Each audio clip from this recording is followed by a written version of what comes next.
In this video, we are going to learn how can we find the rank of any matrix.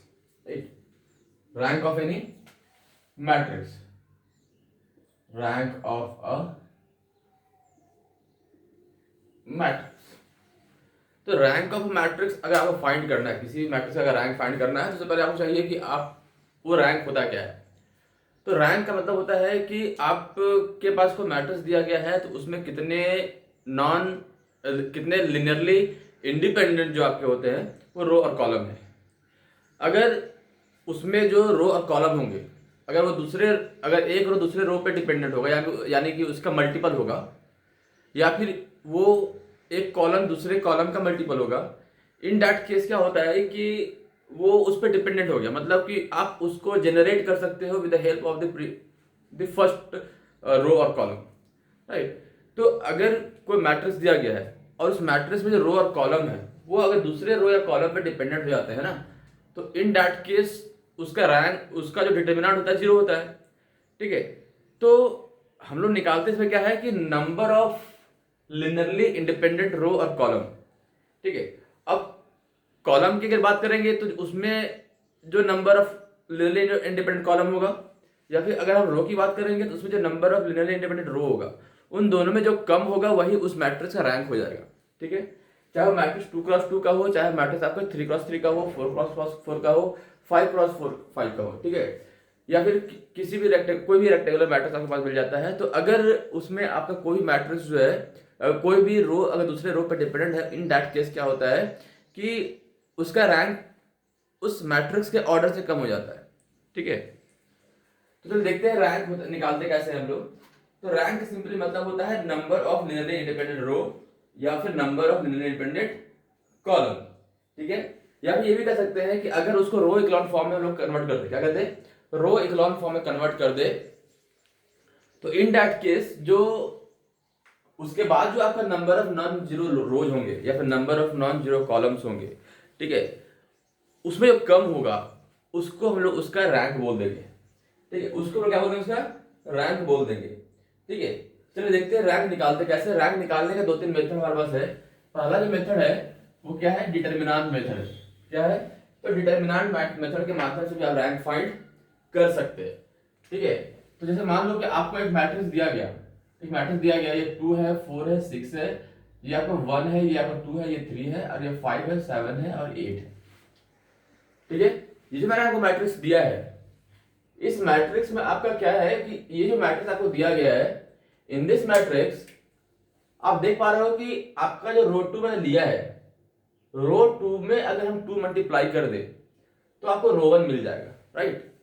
इसका मतलब ये है कि this first row is dependent upon the second row, मतलब उसके माध्यम से हम उसको डेवलप कर सकते हैं, जनरेट कर सकते हैं, 2 से मल्टीप्लाई कर देंगे तो। ठीक है, तो इन दैट केस अब इसका ऑर्डर क्या है, तो ऑर्डर इसका है आपके पास क्या, 2x2 है, 3x3 है, सॉरी, इसका ऑर्डर क्या है, 3x3 है, तो इसका ऑर्डर 3x3 है। ठीक है, लेकिन जब इसका डिटर्मिनेंट निकालेंगे तो इन दैट केस का डिटर्मिनेंट क्या हो जाएगा, 0 हो जाएगा। ठीक है, तो आपको देखना ये है कि अब यहाँ पे क्या है कि अगर इसको आप रो रिड्यूस्ड इक्लॉन फॉर्म में कन्वर्ट करते हो, है ना, तो कैसे कन्वर्ट करते हैं, तो हम लोग क्या करते हैं यहाँ पे कि हम लोग रो 1 को जो है उसको लिख सकते हैं, मतलब इसमें हम लोग क्या करेंगे, तो एलिमेंट्री ऑपरेशन के माध्यम से इसको रो ऑपरेशन में रो इक्लॉन फॉर्म में कन्वर्ट करने की कोशिश करेंगे। ठीक है, तो जब रो इक्लॉन फॉर्म में कन्वर्ट करेंगे तो इसमें करते क्या है, तो ये जो है इसको 0 बनाएंगे, इसको 0 बनाएंगे, इसको 0 बनाएंगे, तो 0 आने के केस में क्या होगा कि आपका जो है आपका ये डायगोनल आपका एक अपर ट्रायंगुलर मैट्रिक्स बन जाएगा इन दैट केस। ठीक है, तो यहाँ पे आपके पास क्या आ गया, अगर आप यहाँ लगाते हो, मैं यहाँ क्या करता हूँ कि क्योंकि उनको रैंक निकालना है, तो रैंक निकालने लोग को अगर हम रो और कॉलम को चेंज करते हैं तो फर्क नहीं पड़ता हमारे इस रैंक पे। ठीक है, तो हम क्या किए यहाँ पे कि R2 को इंटरचेंज कर दिए R1 से, राइट। तो ए में क्या आ गया, तो आगे 1 2 3 2 4 6 -5 -7 और 8। ठीक है, अब इसको हम लोग 0 करने की कोशिश करते हैं, तो ये 0 कैसे होगा, तो 0 कैसे करते हैं, R2 लिखते हैं लोग क्या, R2 माइनस 2R1।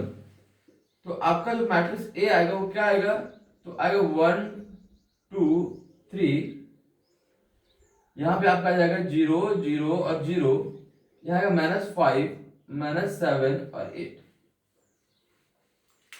ठीक है, इतना करने वाले क्या करते हैं कि अब इसको नीचे करता है उसको ऊपर करता है, यानी कि हम क्या करते हैं कि R2 और R3 को इंटरचेंज कर देते हैं। तो आएगा 1 2 3, यहाँ आएगा -5 -7 और 8, ये आएगा 0 0 0। ठीक है, अब देखो कि आप इसको जीरो कैसे कर सकते हो। तो इसको जीरो करने में क्या करेंगे कि हम इसको इसको कर सकते हैं R2 में कर सकते हैं क्या, R2 कर सकते हैं R2 प्लस 5R1 कर सकते हैं। तो ये 1 2 3 हो जाएगा, और ये जो आपका यहाँ पर है वो क्या हो जाएगा, ये 0 हो जाएगा। जब इसमें आप करोगे R2 प्लस 5R1, तो ये 5R1 10 में से 7 चला गया, 3 बचेगा यहाँ पे। ठीक है, और यहाँ पे आप करते हो तो 5 3 15, और 15 प्लस 8 कितना हो गया आपका 23, तो ये आ गया 23, और ये 0 0 0 है। ठीक है, तो आप देख पा रहे हो कि ये हमारा रो रिड्यूस्ड इकोनॉमिक फॉर्म में कन्वर्ट हो चुका है। ठीक है, हमारे इकोनॉमिक फॉर्म में कन्वर्ट हो चुका है। तो आप देख पा रहे हो कि ये तो इसमें नंबर ऑफ नन जीरो रो कितने हो गए, तो 2 हो गया। तो बोल देंगे कि इसका जो रैंक आ गया आपके पास, क्या आ गया, रैंक आ गया, वो कितना आ गया, 2 आ गया। ठीक है, तो आप ऐसे यहाँ पे विजुलाइज कर पा रहे हो कि आपका जो फर्स्ट रो है वो फर्स्ट रो क्या है, तो सेकेंड रो का मल्टीपल है। इन दैट केस आपका क्या होगा, कभी भी इसका रैंक जो है 3 के बराबर नहीं होगा, है ना। तो हम लोग को देखा था कि अगर उसको रो रिड्यूस्ड इकोनॉमिक फॉर्म में कन्वर्ट करते हैं, after that what is the number of non zero row और कॉलम। ठीक है, तो number of non zero row क्या आपके पास आता है, तो यहाँ पे आप देख पा रहे हैं जब मैं, और इसमें क्या होता है कि आप किसी भी रो को इंटरचेंज कर सकते हो आपस में। ठीक है, किसी भी रो को इंटरचेंज कर सकते हो, उससे कोई फर्क नहीं पड़ता रैंक, सिर्फ रैंक पे। लेकिन अगर कोई और बात आएगी तो फिर हम लोग को दिक्कत होगा। तो रैंक जब निकालते हैं तो हम लोग रो को इंटरचेंज कर सकते हैं। तो जब मैंने यहाँ रैंक निकाला तो आप देख पा रहे हो, जब मैंने इसको रो रिड्यूस्ड इकोनॉमिक फॉर्म में कन्वर्ट किया तब देख पा रहे हो कि यहाँ पे जो हमारा नन जीरो रो आया वो कितने आए, 1 और 1 2 आया। ठीक है, तो इसका रैंक कितना आ गया, 2 आ गया। ठीक है, अब रैंक आ गया, एक हमारे पास थ्योरम आता है जिसको बोलते हैं रैंक नलिटी थ्योरम। क्या बोलते हैं, रैंक नलिटी थ्योरम बोलते हैं। अब ये रैंक नलिटी थ्योरम क्या बोलता है कि आपका जो है rank plus nullity is equal to dimension. बोले ये क्या हुआ मतलब, तो आप देख पा रहे हो यहां पर जो नंबर ऑफ नॉन जीरो रो है वो कितने हैं, तो 2 है, तो रैंक हो गया। और यहाँ पर नंबर ऑफ जीरो रो कितने हैं, तो 1 है। ठीक है, और आप देख पा रहे हो ये हमारा मैट्रिक्स यहाँ पे स्क्वायर मैट्रिक्स दिया गया है ना, उसका डायमेंशन क्या है, तो 3 है। तो आप देख पा रहे हो यहाँ पर रैंक प्लस नलिटी में क्या आ रहा है, डायमेंशन के बराबर आ जा रहा है। ठीक है, तो ये हमारा एक तरीका हुआ कि आप किस प्रकार से क्या कर रहे हो, रैंक फाइंड कर रहे हो, है ना। और भी बहुत सारे तरीके हैं, एक जो मैं आपको तरीका सिखाऊंगा अभी वो है डिटर्मिनेंट मेथड। ठीक है, कि किस प्रकार से डिटर्मिनेंट मेथड से हम लोग जो है वो रैंक फाइंड कर सकते हैं। तो देखते हैं कैसे फाइंड करेंगे हम लोग।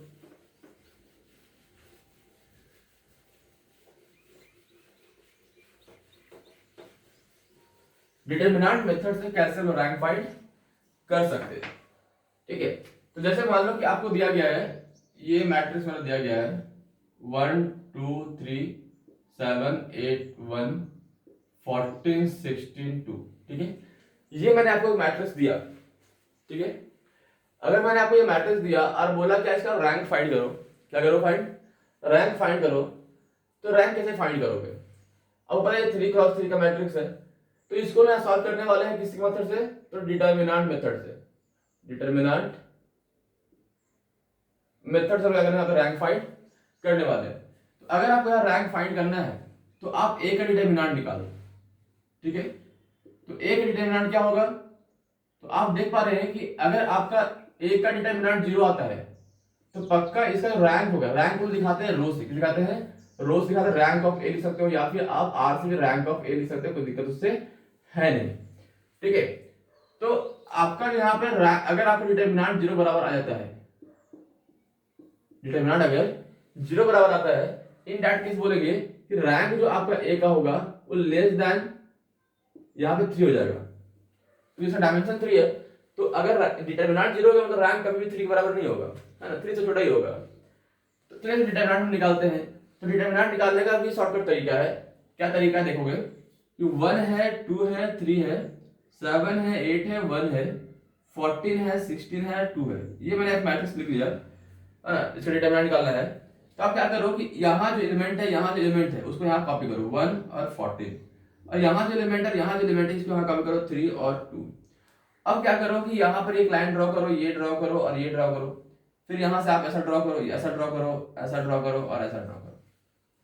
ठीक है, जब इस प्रकार से ड्रॉ कर लेते हैं और आपको यहाँ क्या कहता है रैंक फाइंड करना है, तो हम लोग क्या करेंगे यहाँ पे कि इस वाले को मल्टीप्लाई करेंगे प्लस इस वाले को करेंगे, फिर बचा क्या, अच्छा 3 है ना, इसको मल्टीप्लाई करेंगे, इसको मल्टीप्लाई करेंगे और इसको मल्टीप्लाई करेंगे, सब्ट्रैक्शन करेंगे फिर इसको, इसके प्रोडक्ट को जोड़ करके। ठीक है, तो अगर आपको यहाँ डिटरमिनेंट निकालना है तो यहाँ कैसे निकालोगे, देखो 3 7 जब 21, 21 को आप यहाँ मल्टीप्लाई कर दो किससे, 16 से, 3 इंटू 7 इंटू 16 प्लस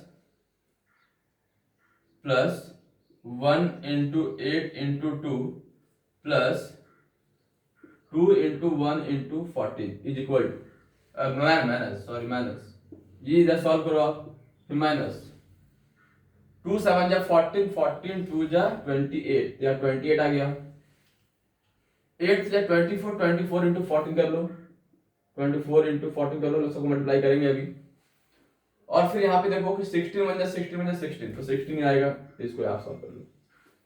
तो यहाँ जो आपका डिटरमिनेंट आएगा वो कितना आएगा, 7 से 21, 21 को 16 से मल्टीप्लाई करो तो 16 और यहाँ पे 32 आएगा, यहाँ 6, यहाँ 3 और यहाँ पे 3। ठीक है, तो 3 3 6 प्लस, अगर इसको मल्टीप्लाई करोगे आप तो 16 आ जाएगा, और इसको मल्टीप्लाई करोगे आप तो 28 आ जाएगा, राइट। यहाँ घटा दो इसको आप, तो 28 प्लस इसको जब 24 को 24 को 14 से करोगे तो 14 4 जा 14 दूना 28 दूना 56 का 6 मेरा 5, है ना, इसको ऐसे हाथ से कोई दिक्कत नहीं है, 24 दूना 48 दूना 96 वाली दो से डायरेक्टली से। ठीक है, और यहाँ पे आप क्या करो 24 से कम 24 लिख सकते हो, कोई दिक्कत है नहीं, तो 6 और 9 4 13 मेरा 1 2 और 1 3, 336, तो आगे यहाँ पे 336 प्लस 16। ठीक है, अब जब दोनों तरह का मैच करो तो ये से कर दिया, आया का आंसर आप डिटरमिनेंट 0 बराबर आया। ठीक है, तो इस प्रकार से डिटरमिनेंट, अब डिटरमिनेंट 0 आ गया है, तो डिटरमिनेंट जैसे 0 आया मतलब इसका कभी रैंक जो है 3 बराबर नहीं होगा। ठीक है, अगर इसका डिटरमिनेंट 0 हो गया इसका मतलब इसका रैंक कभी भी 3 बराबर नहीं होगा। तो हम लोग क्या करेंगे, इसका माइनर का डिटरमिनेंट निकालेंगे, मतलब ये पहले मैंने 3 + 3 का निकाला, अब इसका डिटरमिनेंट 0 आया मतलब रैंक 3 नहीं है, तो हम लोग अब क्या करेंगे 2 + 2 का लेंगे और फिर उसका डिटरमिनेंट निकालेंगे। ठीक है, अगर उसका डिटरमिनेंट नॉन जीरो आता है तो बोल देंगे क्या हमारा रैंक 2 हो जाएगा। ठीक है, तो आप क्या करो कि यहाँ पर रैंक निकालो किसका, तो 1 2 7 8 का, इसका जब रैंक डिटरमिनेंट निकालोगे कितना आएगा, तो 8 - 14 इज इक्वल टू -6। ठीक है, -6 आ गया, जब -6 आया मतलब ये नॉट इक्वल टू 0 है, मतलब इसका रैंक जो आपका आ गया कितना आ गया, रैंक जो आपका आ गया इसका ए मैट्रिक्स का 2 के बराबर। ठीक है, तो रैंक आ गया 2 के बराबर। मैंने एक सिखाया रो रिड्यूस्ड इक्लोन फॉर्म से किस प्रकार से रैंक निकालते हैं, उसको क्या करते हैं तो रो इक्लोन फॉर्म में कन्वर्ट करते हैं। ठीक है, एलिमेंट्री रो ट्रांसफॉर्मेशन लगा करके। ठीक है, तो उससे रैंक निकलता है और डिटरमिनेंट मेथड से भी हमारा रैंक निकलता है। तो ये दो तरीका हुआ हमारा रैंक निकालने का। एक और तरीका है वो रैंक निकालने का आइगन वैल्यू से, लेकिन उसके जरूरी है कि आपको आइगन वैल्यू आना चाहिए। आइगन वैल्यू आना चाहिए क्या होता है, चलिए देखते हैं कि आइगन वैल्यू निकालते कैसे हैं और फिर आइगन वैल्यू के माध्यम से रैंक कैसे फाइंड करते हैं। ठीक है, तो अगर आप कोई मैट्रिक्स लिए और उस मैट्रिक्स में आप क्या किया, आइगन वैल्यू निकाला। ठीक है, क्या किया, आइगन वैल्यू निकाला, तो number of non zero eigen value will give the rank of the matrix. ठीक है, number of non zero eigen value will give the rank of the matrix. तो अगर आपके पास एक मैट्रिक्स दिया गया है, ये आपके पास मैट्रिक्स है, देख लो। पहले मैं 2 + 2 ऑर्डर का मैट्रिक्स लेता हूं और फिर इसको सॉल्व करने का प्रयास करता हूं। ये 2 है, 3 है, 1 है और 5 है मान लो। ठीक है, अब क्या करते हैं कि इसका क्या करते हैं, आइगन वैल्यू निकालने का प्रयास करते हैं। तो आइगन वैल्यू निकलता कैसे है, पहले ये भी आपको पता होना चाहिए आइगन वैल्यू निकलता कैसे है। तो आइगन वैल्यू का मतलब होता है, आइगन वैल्यू का मतलब होता है roots of the characteristic polynomial of a matrix. मतलब आप जो कैरेक्टरिस्टिक पॉलिनोमियल फाइंड करोगे तो उस कैरेक्टरिस्टिक पॉलिनोमियल का जो आपका रूट आएगा या फिर जीरो जाएगा, हाँ पॉलिनोमियल का जीरो होता है और इक्वेशन का रूट होता है, ठीक है। तो आपका जो कैरेक्टरिस्टिक पॉलिनोमियल का जो जीरो आएगा वही आपका क्या होगा, आइगन वैल्यू होगा। अच्छा लिखो कैरेक्टरिस्टिक पॉलिनोमियल निकालेंगे कैसे, या फिर कैरेक्टरिस्टिक इक्वेशन निकालेंगे कैसे। तो कैरेक्टरिस्टिक निकालने का तरीका ये होता है a minus lambda I is equal to zero ले लो, क्या करो, a minus lambda I equal to zero ले लो। अब इस इक्वेशन का जो मेरा रूट आएगा, अब ये जो मैंने यहाँ पे लिया है मॉडुलस लाइक साइन, ठीक है, वो मॉडुलस नहीं है बल्कि a भी एक मैट्रिक्स है, i एक आइडेंटिटी मैट्रिक्स है और लैम्डा जो है आपको आइगन वैल्यू को रिप्रेजेंट कर रहा है, ठीक है। तो लैम्डा अगर आइगन वैल्यू को रिप्रेजेंट कर रहा है तो निकालेंगे कैसे, तो चलिए हम निकाल के देखते हैं। सबसे पहले लिखा हुआ है 2 3 1 5, ये मैट्रिक्स है, माइनस लैम्डा 1 0 0 1, इसका डिटरमिनेंट निकालेंगे वो जीरो बराबर रहता है, ठीक है।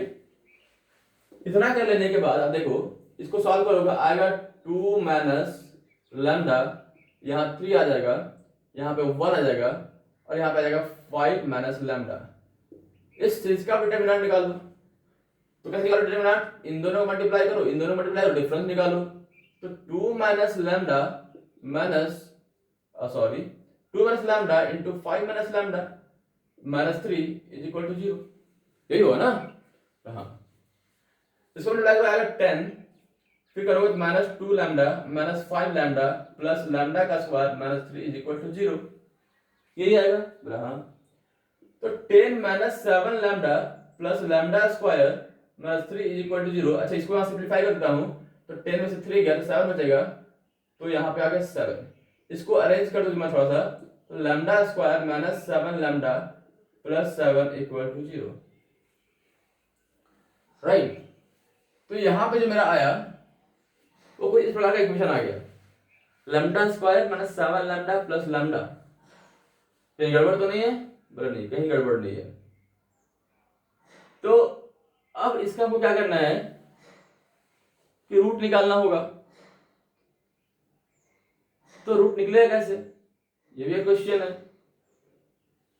ये भी एक क्वेश्चन है। तो ये क्वाड्रेटिक इक्वेशन है, तो यहां पर आइगन वैल्यू थोड़ा कॉम्प्लेक्स में आने वाला है।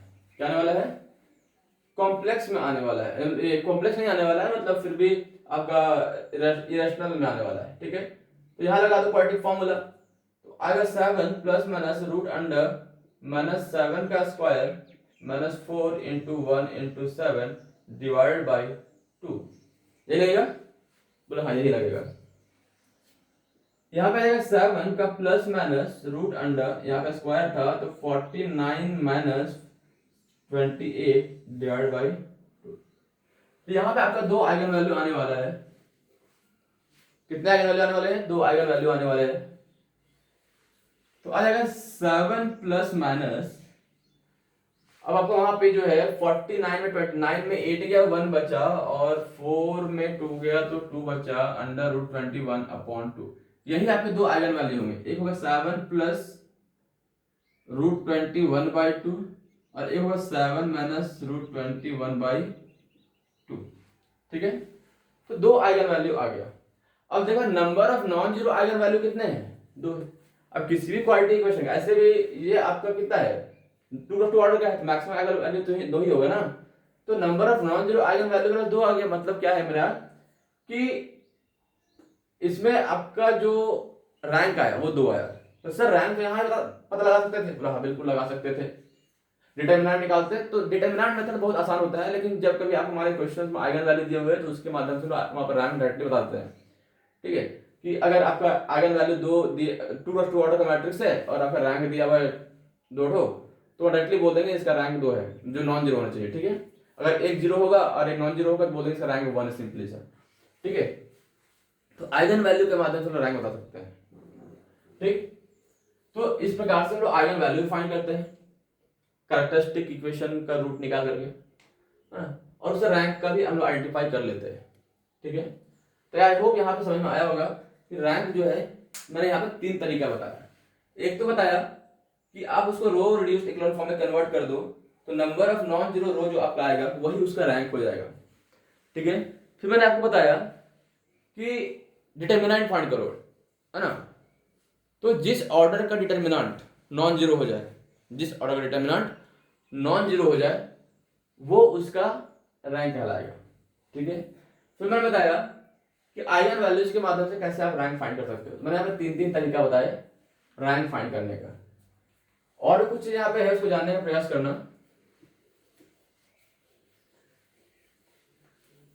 कुछ चीजें और भी है जिसको जानने का प्रयास करना।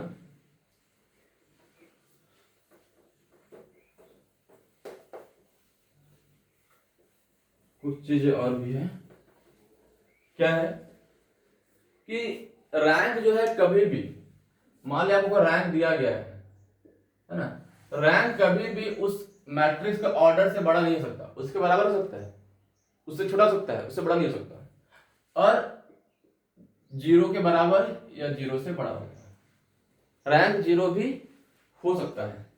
तो रैंक किसका 0 होगा? तो नल मैट्रिक्स का 0 होगा, या फिर नील पोटेंट मैट्रिक्स का 0 होगा। नील पोटेंट मैट्रिक्स क्या होता है तो मैं दूसरे वीडियो में बताऊंगा। ठीक है, कि नील पोटेंट मैट्रिक्स क्या होता है। तो रैंक कभी भी जो है वो किसी मैट्रिक्स के ऑर्डर से बड़ा नहीं होगा। ठीक है, ये स्क्वायर मैट्रिक्स के मैंने लिखा है ना। अगर कोई मैट्रिक्स आपको दिया गया है तो रैंक जो होगा वो लेस देन इक्वल टू होगा मिनिमम ऑफ m, n। जैसे मान लो अगर ये आपका मैट्रिक्स है, ये m क्रॉस n ऑर्डर का है, तो इन दोनों में जब कम होगा, या तो इन दोनों में कम होगा उसके बराबर हो सकता है या उससे छोटा होगा। ठीक है, जैसे मान लो मेरे पास एक मैट्रिक्स दिया है, मान लो ऐसा कुछ 2 3 5 7 8 2 दिया हुआ है। ठीक है, अब पूछा जाए इसका रैंक क्या है, तो इसका रैंक 2 है। क्यों 2 है? इसका रैंक 2 क्यों है?